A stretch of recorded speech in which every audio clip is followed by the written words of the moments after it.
What is up, Insaners, and welcome to another video of the Fantasy Premier League 2022-23 season. In this one, guys, we're gonna talk about some final dilemmas, give you some final tips before the Game Week 9 deadline, and help you lock in your team for this game week. Hit like if you enjoy these tips today, guys. If you find them useful, you can also subscribe to the Insanely Football YouTube channel for more FPL content. And with that, let's start today's video. Should you play the wildcard in Game Week 9? Now, I understand the first international break of this season, it's not been very kind to a lot of FPL managers. A few injuries have cropped up along with the blank game week for Arsenal and Man City in Game Week 12, guys. That has really prompted a lot of FPL managers to use the wildcard in Game Week 9. Now, as always, guys, I think this is a very team-dependent call. If most of your team includes players from Man City, Arsenal, Man United, and even Brighton, I think it's worth wildcarding in Game Week 9. All these teams have tricky fixtures, and I think it won't be easy to field a strong playing 11 from these teams in the coming game week. So I think if you have players from these teams, guys, definitely use the wildcard chip. I think the wise move here would be to shift around players and then build for the slightly longer term. Now, wildcard this week also allows you to jump on players from teams like West Ham, Crystal Palace, Aston Villa, and even Leicester, guys. These teams have great fixtures, and there's several differential picks to go for from these teams. Chelsea is another team that I've not mentioned yet. They also have decent long-term fixtures that you can target, and there are a couple of players that you can go for. I know not many managers have doubled or even tripled up on Liverpool players as of now, guys, and I think using the wildcard chip this week also allows you to get a Trent and a Salah for the home game against Brighton. Now, I understand the fixtures after that are a bit tricky, but then you can keep them ready for that excellent run of games that they have from Game Week 12 onwards. Finally, I think another very important thing to consider is that what is your team for Game Week 12, guys. You should see how you're lining up for Game Week 12. Let's say if you're not using the wildcard this week, make a note of whatever transfers or what kind of transfers you're making till Game Week 12, and then see if you're happy with those players, guys. If you have a settled team, if you're happy with your team, then avoid using the wildcard this week. You can instead use the wildcard in Game Week 13, where premium teams like Man City, Liverpool, Arsenal, and Man United, they have great attacking fixtures.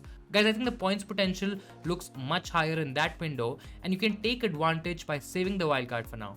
Now, I personally have a good team for now, and my planned moves till Game Week 12, they cover the basics. So I'm saving my wildcard for Game Week 13, guys. I think it's essential to look at your team, see what you're gaining and letting go, and then accordingly take the call. Now let's talk about the next topic, guys. Should you buy or sell Liverpool players this week? Now, Liverpool, we know that they've struggled with only 2 wins in the first 6 games. I think the international break, it couldn't have come at a better time for Klopp's team. Now, with a home game against a portless Brighton this week and a couple of tricky fixtures after that, guys, I think the question still remains, is it worth buying or selling Liverpool players this week? Now, I think it depends on how much risk you're willing to take, guys. Let's say if I had players like Salah and Trent on my team, guys, I wouldn't sell them this week.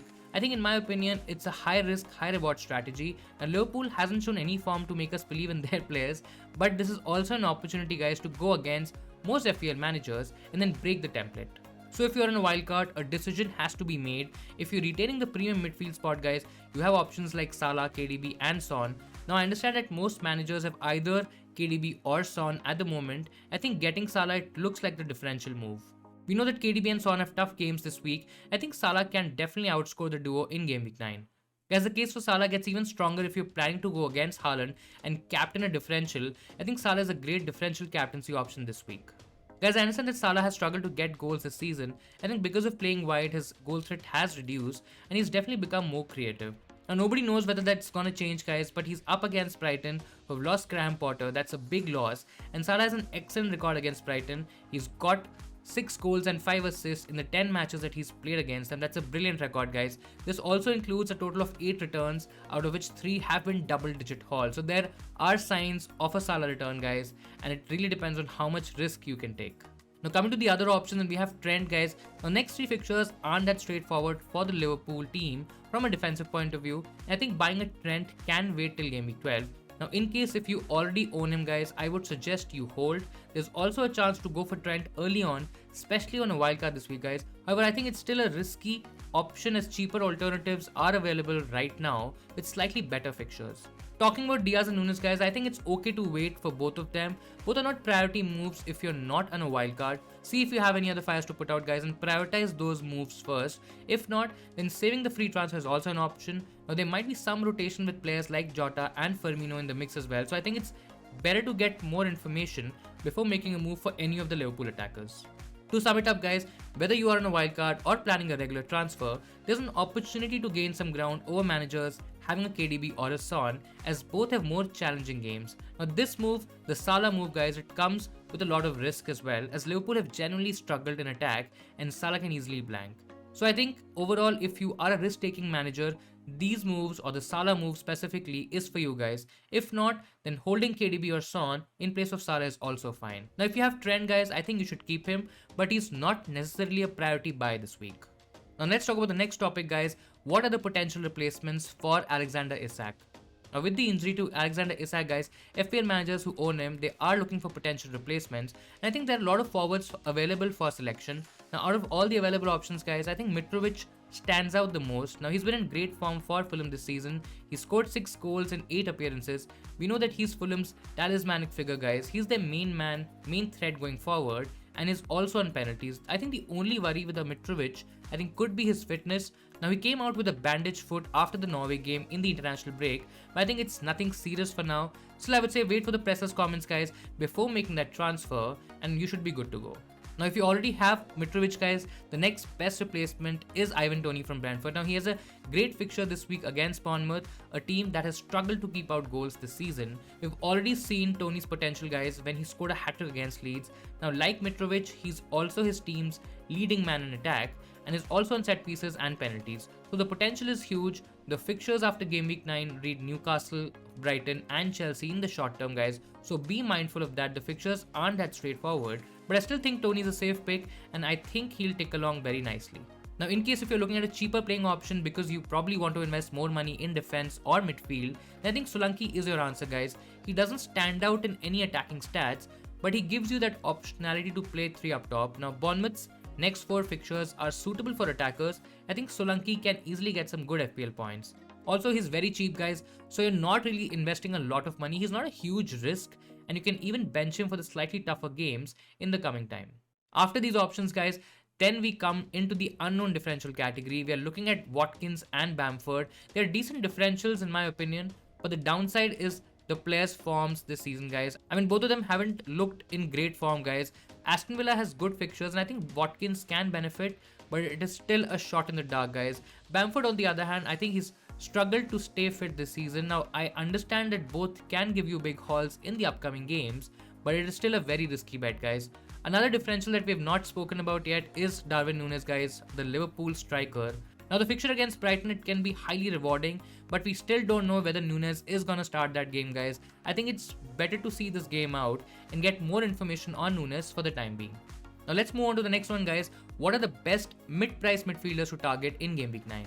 Now with teams like Arsenal and Man City blanking in game week 12 and Liverpool and Tottenham not having the most straightforward run of games guys, the midfielder category has suddenly come alive. Talking about teams like West Ham, Leicester, Crystal Palace and Aston Villa guys, they have good fixtures and these teams have some exciting midfield options to go for. Now whether you're on a wildcard this week or not, I think James Maddison, he should be the priority guys. Maddison has been one of the few bright spots in Leicester's season so far. Now he's the best attacker guys, he's nailed to start most games for the Foxes and he scored a great goal against Tottenham as well. So I think with easier fixtures coming up, he's definitely the best mid-price midfielder to target. Then comes Wilfried Zaha guys, who's playing Chelsea this week. Now we know that Zaha has the quality to score against any opposition and he can be lethal on the counter against the Blues. After the Chelsea game guys, that is where you can make the maximum gains, as the fixtures long term, they look really good. He will be heavily involved in whatever Palace creates in attack and can give you steady points in the upcoming game weeks. Guys, there's also Bowen, but West Ham, they haven't shown much in attack. Bowen looked lively against Everton and was unlucky not to get anything in that game guys. He's still somewhat of a punt to be very honest, considering that he's not had any returns this season. I think the fixtures are there for him to do well guys, and if you're okay taking a bit of a risk, he can be a great option. Now coming to players like Martinelli and Saka guys, I don't think so they are priority sells this week, but they aren't the best picks either. Arsenal has a tricky couple of games before blanking game week 12.